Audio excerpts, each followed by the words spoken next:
Yo, GameBro here, and this is Let's Play Kid Icarus. I made a mistake about the feather thing. There are multiple endings in this game actually, and I figured that the feather was required in order to be able to get the best ending in the game. I was wrong. See, I can just make use of it if I have to. But hopefully I won't have to anytime soon. One thing I know for sure is you need the weapons, sacred bow, flaming arrow, and the crystal rod in order to help you get one of the best endings. So I'm not looking forward to this at all. How am I gonna do this? I've never done this before. I don't think I can just make him disappear. And they can jump really far too. But another way, you need to collect 999 hearts.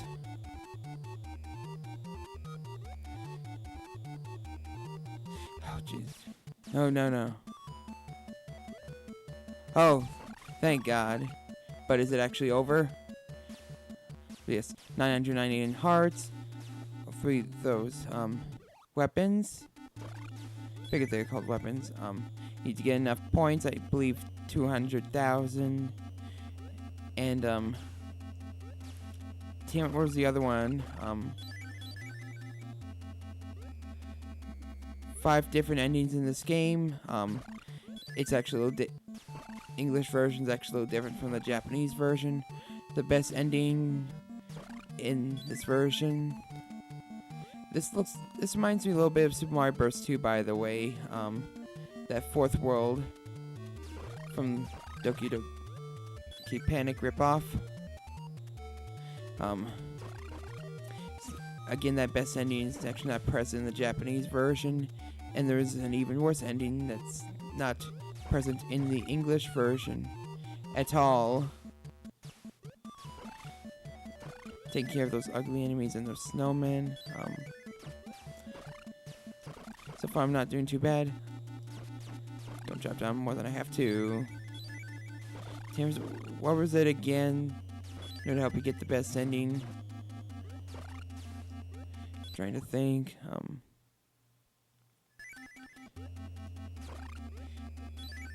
I mean, the sacred treasures are required, so I know that's not it.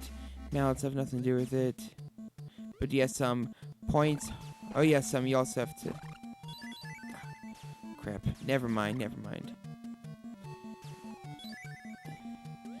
But getting the number of points also means that you get the maximum amount of health, so call it points, call it health, call it whatever. I will be taking this barrel. With it, you can actually carry multiple bottles. You're welcome a lot. Slippery level.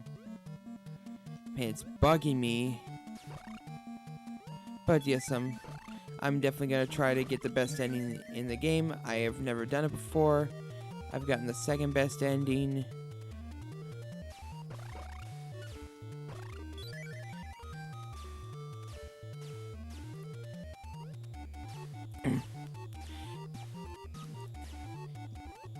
Game multiple endings is just like Metroid. They were actually brother and sister games, with both being released in 1987. You shoot at stuff. You upgrade your character. But poor Pitch. Well, I mean, I guess there's a Game Boy game which the name completely slips my mind. Somebody slapped me. But too bad Kid Icarus is nowhere near as popular as Metroid. It's far from a perfect game, but I truly think there's a lot to like about this game. Pretty unique stuff. I'm giving this is a mid-80s game. Whatever I do, don't press down. Probably gonna drop through the platforms. Man, I can't stress enough, this truly does look like the fourth world of Super Mario Bros. 2. Obviously, the American version. And completely changing the game from Japanese to American. Copying off the game. Once again, done in Tetris Attack from Final Day Pawn. That would like never happen this day and age. Freaking Americanization. Anime is definitely more so guilty with having to change the soundtrack for like a lot of the 80s. Well, not sure about 80s, but definitely quite a bit of 90s anime. So 4Kids was not the only guilty one.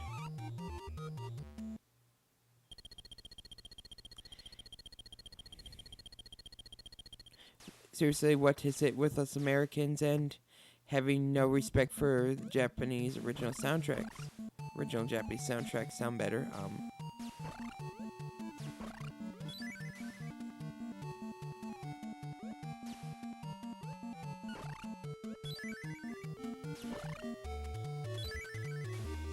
So it's been going on for quite a while now. And also, once we are finished with the second boss, we'll go back to ascending, and now it is nighttime with a single with not many stars in the sky, but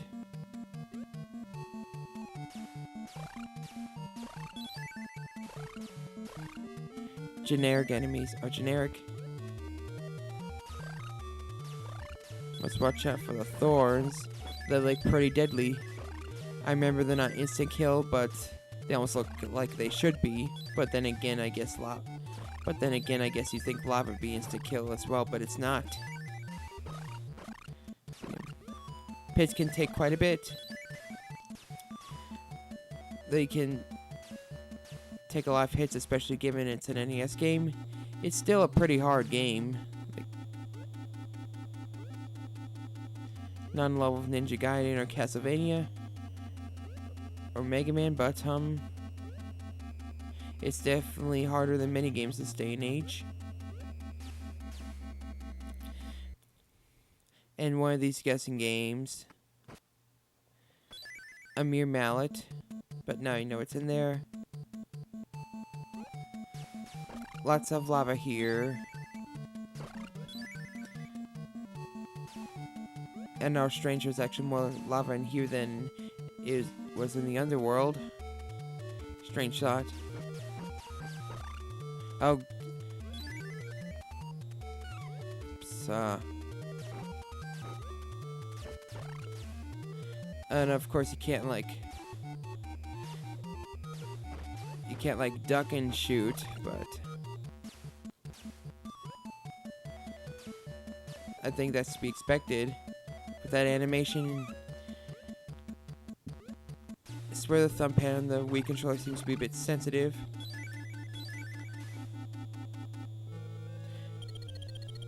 I will try to endure it.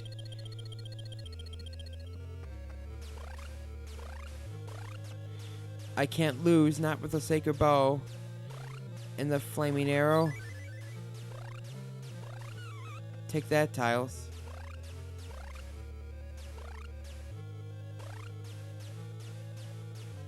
Never liked you.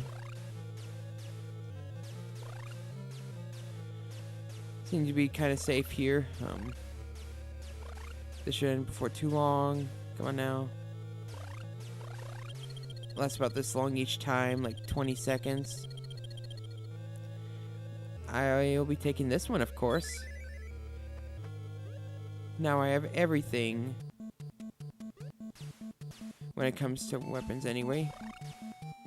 But of course, health you can still increase. Same with your arrows. The power of your arrows. I'm almost dead.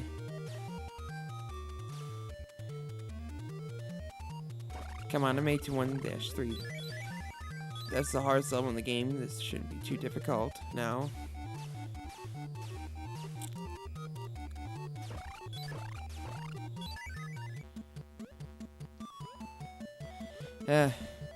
Wish I could get a bottle.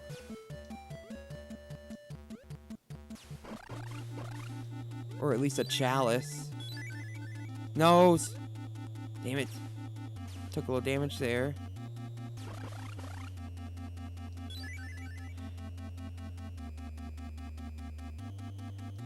I'm dying to see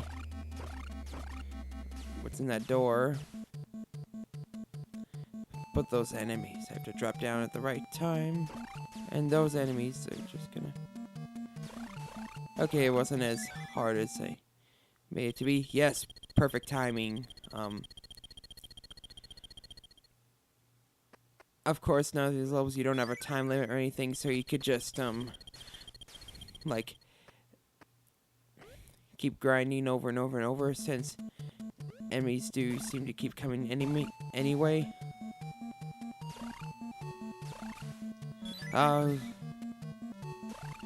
To die to those snake enemies, that would be embarrassing.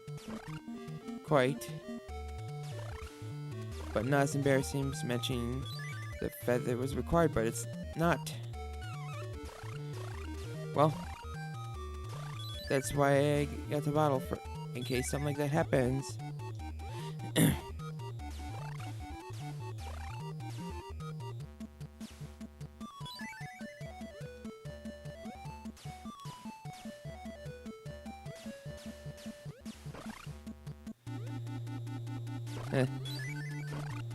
So much for being an angel, a fallen angel, but still only being able to fly with that particular feather. In Kid Icarus Uprising, you tend to start missions actually airborne and shooting at enemies. It's a bit like Star Fox. I can't stress how much I love that game, Kid Icarus Uprising. There's not really much to dislike about it. You have a couple nitpicks. I mean, the controls. If someone has to like try to get used to them, I can understand where they're coming from. And like having to select items or whatever. Can't afford anything. When you might need them, when like you might be on the verge of death or anything, it's quite tricky to try to use them. As you're still staying alive from trying to select items, but really that's a nitpick. You just have to be good at touching appropriately, mind you.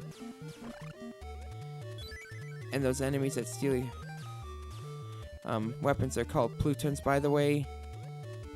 Trying to study the enemies' names so it won't sound like such a newbie, even though I sort of am.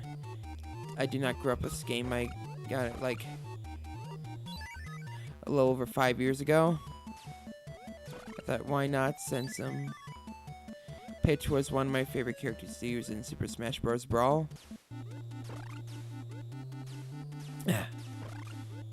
Alright, better not die now. The end must be nigh, hopefully.